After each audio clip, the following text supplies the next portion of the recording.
यहाँहरु सबैलाई नमस्ते। अस्तिदेखि मैले यहाँहरु समक्ष एउटा पुस्तक लिएर आएको छु। हिमालयनी राजकेशरी अमर सिंह महान, जुन अनुसन्धात्मक पुस्तक हो। अस्ति मैले यहाँ लेखकको भनाइलाई प्रस्तुत गरेको थिएँ भने आज म यहाँहरु समक्ष विशेष सूचीमा प्रवेश गर्दैछु। विशेष सूची 1 मा लेखिएको छ, आश्रित गोत्री बङ्गाली थापा क्षेत्रीको ऐतिहासिक परिचय। बङ्गाली थापा क्षेत्री वंशजका आदि कुलपुरुष शुभकन्या राजा कालु थापाको जन्म श्री साके 1111 विक्रम सम्वत 1246 मा आफ्नो वीरतापूर्वक योग्यता देखाएर जुम्लाको रिक्त स्थानमा राजा भेटाए। यिनका वंशजहरूले पनि प्रान्तमा राजा थापिने सौभाग्य पाएर बङ्गाली वंशज बङ्गाली थापा क्षेत्री कलाउन थाले। वंशावलीले केदारु मारुलाका बङ्गाली थापा र मल्ल बम चन्द तथा गोतामे भएको भनेर सल्यानी वंशावलीमा र मलय बम राजवंशावलीमा बङ्गालीलाई संकेत दिएका प्रमाणहरू पाइन्छन्। आश्रित गोत्री राजा कालु थापाका वृहत वैभवले उर्लेका हुनाले र धेरै समयसम्म राजा भएका उच्च वर्गमा मानिएको छ। तिनका वंशजले राम्रो मेलमिलाप थियो। प्रमाणका आधारमा यी पंक्तिमा उल्लेख गरिएको पाइन्छ। रैकाले रैकलो पायो थापाले थपालो, सर्वसापी सक्दैन हातका सापले। यहाँ कर्णाली प्रदेश शब्दकोशको तद्भाव पुष्ट 612 देखि 621 सम्मका शब्दहरूमा पनि यस वंशावलीमा वर्णन गर्नु आवश्यक देखिन्छ। उदाहरणको रूपमा शब्दकोशलाई जस्ताको त्यस्तै प्रस्तुत गरिएको छ।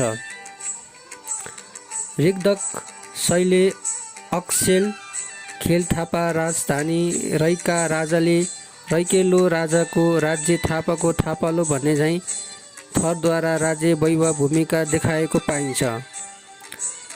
बङ्गाली थापा क्षेत्री आश्रित गोत्री देखाएको पाइन्छ। बङ्गाली थापा क्षेत्री आश्रित गोत्री बङ्गाली वंशावली सुरु गर्नुभन्दा अघिदेखि ऐतिहासिक उत्पत्तिका सम्बन्धमा प्रमाणहरू यस प्रकार छन्।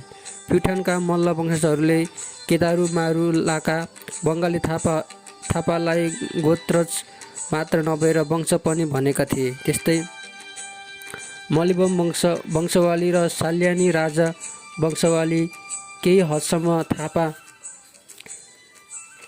थापा वंशावलीमा तुलना गराउने शब्दहरू देखाइएको प्रस्तुत श्लोकहरूलाई दिन सकिन्छ। ताकुम भन्ने नामले प्रख्यात पर्वत गण्डकी नदीको समीपमा छ। त्यहाँका राजा मल्ल भए पनि श्लोक 1 मा मलेबम वंशावलीमा उल्लेख छ। श्लोक 55 मा भनिएको छ, थन थापा वा थपलाबाट स्थापना भएको स्थान यस थापाको कृति। पुर सहर गाउँ प्रबुद्धि कुट्टु अस्लो स्थान दुर्ग राज्यको किल्ला जयोदर विजय गर्ने जित्ने श्री मलेबम लक्ष्मीले सम्पन्न मलेबम बर्मा भूमाल पृथ्वीका राजा वृतन्त्रका साधनामा गर्नेवाला थन थापाको यस कुटपुर दुर्ग तिनले विजय गरी भन्ने थाहा हुन्छ। काठमाडौँ उपत्यकाको मध्यकालीन मल्ल राजाहरूको इतिहासमा अमर मल्लदेखि पद ग्रहण गरेका प्रमाणित भइसकेको छ।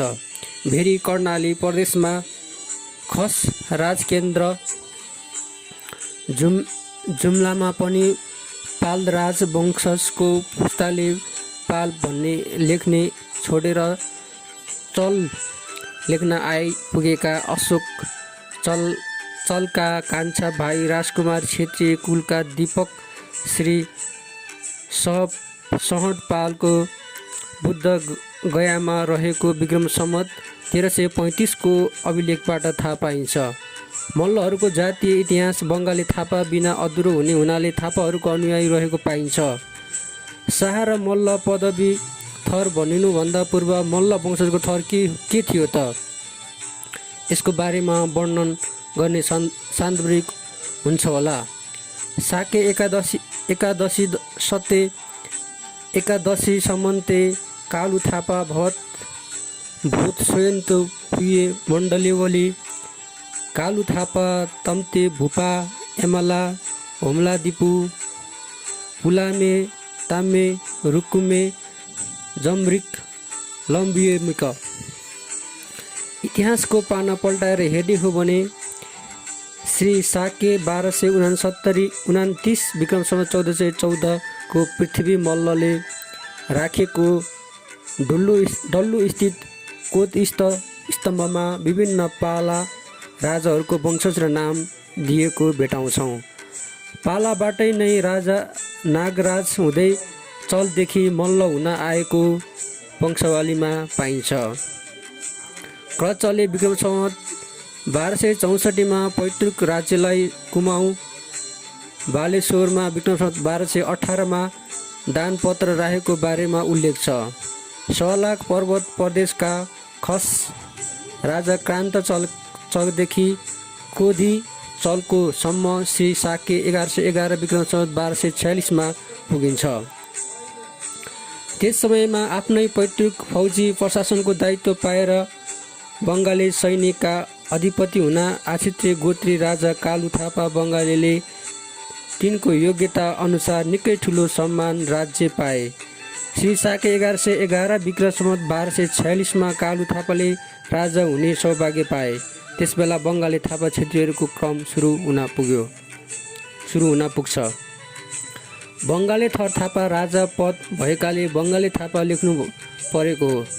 गोर्खामा साना अमर सिंह थापा क्षेत्रीको खरबारी बन्डाको लालमोहरमा थप थापा बङ्गाली लेखिएको छ। श्री 5 पृथ्वीनारायण शाहको संक्षिप्त जीवनीबाट समेत काजी काशीराम थापा काजी परशुराम थापा बङ्गाली थापा भनेर लेखिएकोमा बङ्गाली थापा हौ भन्ने सोच त सिद्ध भएको छ। बङ्गाली थापा भनेको बङ्गाल सेनाध्यक्षलाई जनाएको छ।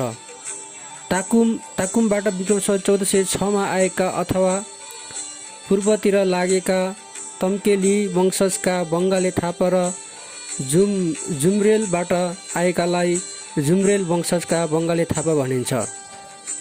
साथै सो समयमा काम अनुसारको पद पाएका थिए, जुन समयमा थप प्रशासन हुने भएकोले नै पुस्तौदेखि बङ्गाली सैनिक सेनाध्यक्ष पद दुवै काजी र राजा पद पाउने बङ्गाली थापा भएकोले ज्येष्ठ तथा गुडी भन्ने पदवी पनि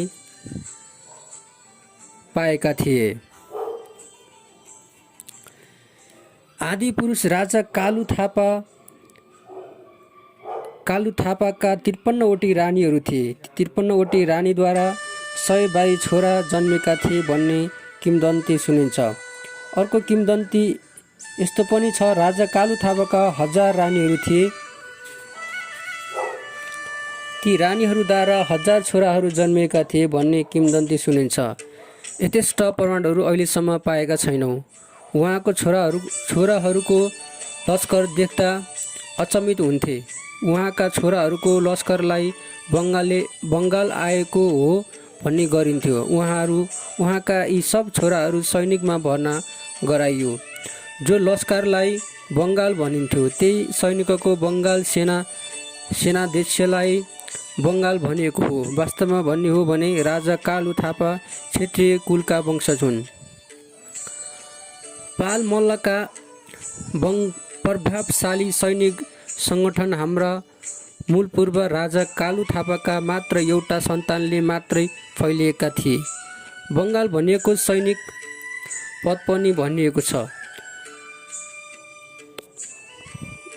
मल्लपछि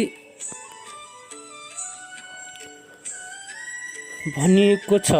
मल्लपछि सैनिकलाई बङ्गालले भनेको पाइन्छ। राजा कालु थापाले पहुँच र जग्गीबाट प्रान्त प्रान्तीयका साना राज्यहरूलाई रिस ईर्ष्या क्रोध उड्न थाल्यो। बलेबम र कीर्तिबमको सल्लाह अनुसार रन्के र जयचन्द्रको बलियो सङ्गठन गरी आफ्नो राजस्व कर कालीचौरको धुरी तिनका निम्ति राजा कालु थापालाई पाखीचौर बोलाइयो।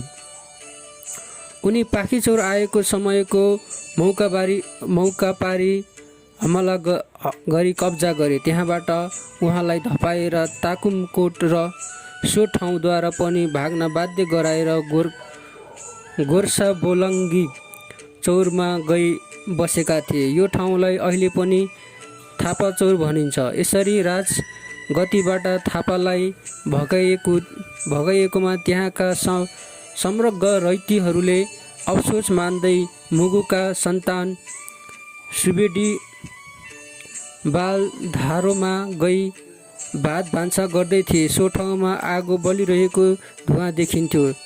धुवाँको मुस्लो देखि ताकुमकोटका राजाले तिनीहरूलाई बोलाइकन सोधेका थिए। उनीहरूले हामी राजा कालु थापाका अनुयायी हौँ, उनले जहाँ जान्छन् उतै पछि लाग्दैछौँ भनी समग्र उहाँका रैतीहरूको एकै स्वरको जवाब थियो। उनीहरूको भनाइद्वारा प्रभावित भई यी कीर्तिबम मलेब राजाले मानिस बोलाइकन दिन पठाएका थिए। थापाका शुभचिन्तकहरू दूतको पमा आएका थिए। उनीहरूसँग राजाले भने हामी भाइका सन्तान हौँ, हाम्रो परम्परामा कुनै प्रकारको वैरभाव छैन, हामी आफै राजा हुन्छौँ। थापाकाजीको रूपमा रही राजकाजमा सल्लाह दिँदै रहने भइकन हाम्रा पिता पुर्षादेखि चलाई आएको राजकाल चलाउनेछौँ। यही बसी यसरी कीर्तिबमको अनुरोधलाई समर्थन गरी काजीको रूपमा राजकाल चलाउन सल्लाह दिने काममा थापाकाजी बस्ने भनी लालमोहर भयो। हाम्रा पुर्षा छेत्री हुन्, यसमा कुनै पनि दुई मत देखिँदैन। बङ्गाली थापा छेत्री र मल्ल भाइका सन्तान हुन्। कोही बङ्गाली थापा छेत्री र कोही मल्ल छेत्रीमा कहलिन पुगे, तर यी दुवै वंश छेत्री हुन्। तर हाम्रो पुर्खौली भट्टाचार्य र अर्याल वंशावलीमा जोडिन सक्दैन। यो बारेमा स्पष्ट खोज हुनेछ।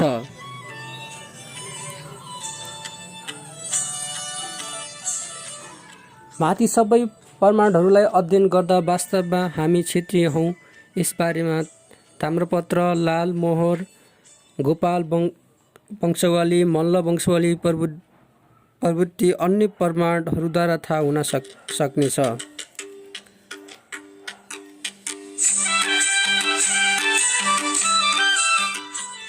श्री साके 1667 कल्याण सुदर्शन शाहले पनि ध्वागधानु हाल्दा 16,000 पसान खसानको 3,000 जडानको मुद्दा धन 9,000 जवान भयो भनेर ताम्रपत्रमा लेखेका उल्लेख छ। खसानको बारेमा झाउरे लोक संस्कृतिमा समेत यस्तो प्रकारको वर्णन गरेको पाइन्छ।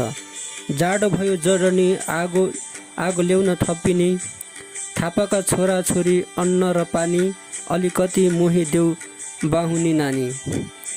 यो रोमाञ्चकारी साथ सुदर्शन शाहको अभिलेखमा हामी खसान र जडान शब्द पाउँछौँ। हामी पुस्तेनी पुस्तादेखि चलेर आएको छ।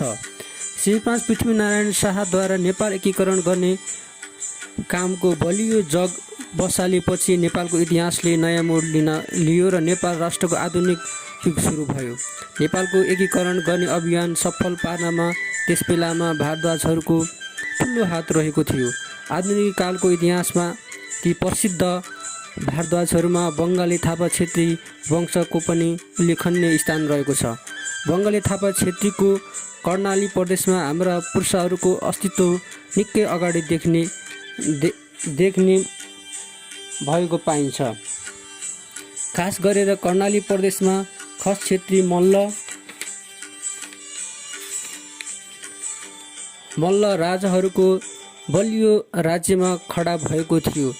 रणकौशलमा हाम्रा पुरुषहरू लडाकु सैन्य युद्ध गुण भएका वंशज भएकोले यस राज्यहरूमा भारदारीमा सजिलै स्थान पाएको देखिन्छ। पृथ्वी मल्लको पालामा कर्णाली प्रदेशमा हाम्रा पुरुषहरूद्वारा निर्माण गर्न लगाइएको ढुङ्गेधारा प्रविधि बनाई जनहितको काम गरेको उदाहरण पनि पाइन्छ।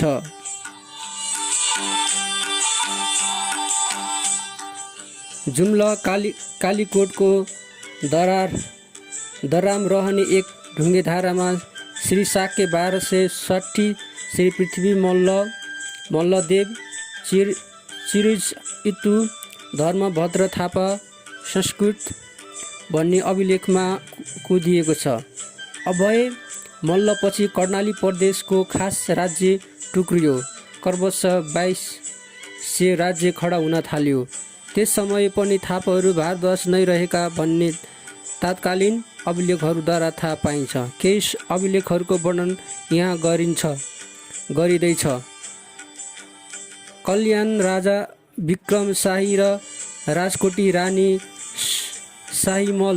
शाहीले गरेको सन्धि पत्रमा साक्षी बस्ने भारद्वाजहरूमा बुढा थापा, मुसु थापा प्रभृतिका नाम पनि रहेका छन्। विक्रम संवत 1726 को छिन्नासिमका वीरभद्र शाहका धर्मपुत्र पनि साक्षी बस्ने भारद्वाजहरूमा बङ्गाली थापाको उल्लेख पाइन्छ। हाम्रा लडाकु पुरुषहरू रणकौशलमा कुशल पराक्रमी साहसी भएको हुनाले सुसमयमा खडा भएका 24औं राज्य काष्ठमण्डप उपत्यकाका मल्ल राजा र पूर्वका सेन राजाहरूमा स्थान पाउनको लागि त्यति कठिन थिएन। साथै काष्ठमण्डप उपत्यकाको 3 मल्ल राजाहरूका र पूर्व विजयपुरका सेन राजाका राजभवनमा थापाहरूले प्रवेश पाएको हुँदा यसबेला पनि बङ्गाली थापाहरूको कार्यकुशलमा छल्किने भएको देखिन्छ। विक्रम संवत 1760 मा भक्तपुरका राजा भूपदेन्द्र मल्ल र कीर्तिपुरका राजा भास्कर मल्लले एक सन्धि गरेका थिए। त्यस सन्धि पत्रमा थोकल्या साक्षीका रूपमा भाग लिने अधिकारमा वीरभद्र थापा, दामोदर थापाको नाम उल्लेखमा परेको छ।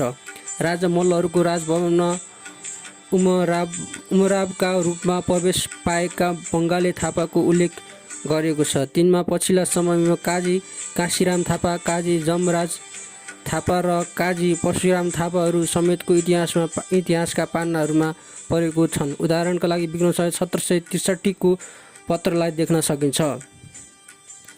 धन्यवाद। आज हामी विशेष सूचीको पहिलो भागमा अभिनेत्री गोत्री बङ्गाले थापा क्षेत्रको ऐतिहासिकको परिचय दिने क्रममा अब अझै अलिकति केही लामो भएकोले मैले यसलाई यहीँ रोकेको छु। अब बाँकी भाग हामी अर्को पटक लिएर आउनेछौँ। सुनिदिनु भएकोमा धन्यवाद।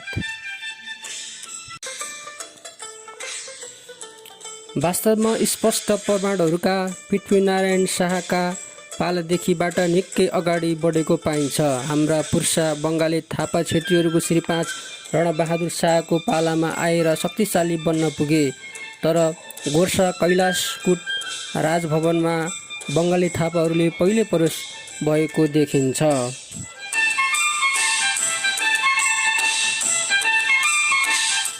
राजा नरभूपाल शाहको पालामा भारद्वाजहरूमा 5 जनाको सूचीमा बङ्गाली थापाहरूको नाम उल्लेख भएको छ।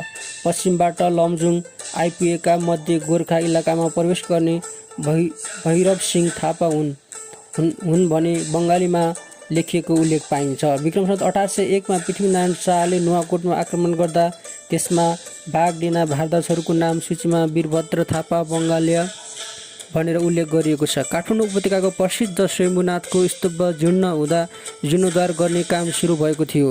यो पुनित कार्यमा सहयोग पुर्याउनमा हाम्रा पुरुषहरूको स्वयम्भू स्थित शिलालेखमा पनि नाम उल्लेख गरिएको छ। पृथ्वीनारायण शाहको पालामा वीरभद्र थापा दूत भई ठाउँ ठाउँमा काम गरेको उल्लेखनीय पत्रहरूमा पाइन्छ। पृथ्वीले भगवन्त नाथलाई लेखेको पत्रमा हाम्रा वीरभद्र थापा कास्की बस्याको छ भन्ने उल्लेख भएको छ। बङ्गाली थापा क्षेत्रीहरूको बारेमा रहेका प्रमाण ताम्रपत्र, लेख, अभिलेख, शिलालेख, लालमोहर, सनद र अन्य गुप्त पत्र प्रविधिमा पनि वर्णन गरेको छ। धन्यवाद। आज हामीले विशेष सूचीको पहिलो भाग क्षेत्रीय गोत्री बङ्गाली थापा क्षेत्रको इतिहासको परिचय दियौँ। अब दोस्रो भागमा हामी कुल निशानीको इतिहासको बारेमा यहाँहरूलाई वाचन गर्नेछौँ। धन्यवाद।